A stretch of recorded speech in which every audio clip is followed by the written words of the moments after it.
Este aperitivo de patatas al ajillo con salsa de ajo es tan fácil de preparar como rico. Dos ingredientes principales, patatas y ajos. Prepáralo en un momento y triunfa como en los bares. Pon a calentar abundante aceite en una sartén y no te preocupes, es reutilizable. Pela las patatas y córtalas en cubos de unos 2 centímetros de grosor.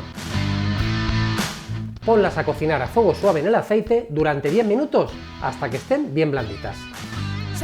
Dale unos cortes a una cabeza de ajos entera sin pelar y añádela a las patatas. Remuévelas bien al principio y transcurrido el tiempo, apaga el fuego.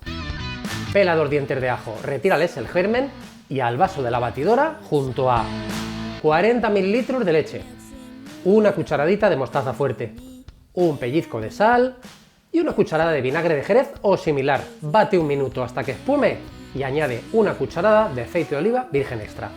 Ahora ve añadiendo poco a poco mientras bates 200 ml de aceite más suave, de semillas o oliva suave. Ha de quedar una salsa ligada y bien cremosa. Reserva. Enciende el fuego de las patatas al máximo y cocínalas hasta que estén bien doraditas. Sácalas a un papel secante y aprovecha que están calientes para sazonarlas con sal y pimienta si te gusta. Sírvelas recién hechas y bien chorreadas con la salsa de ajo por encima. Espolvorea si te gusta con un poco de pimentón dulce o picante, como prefieras, y si no, una mezcla de los dos.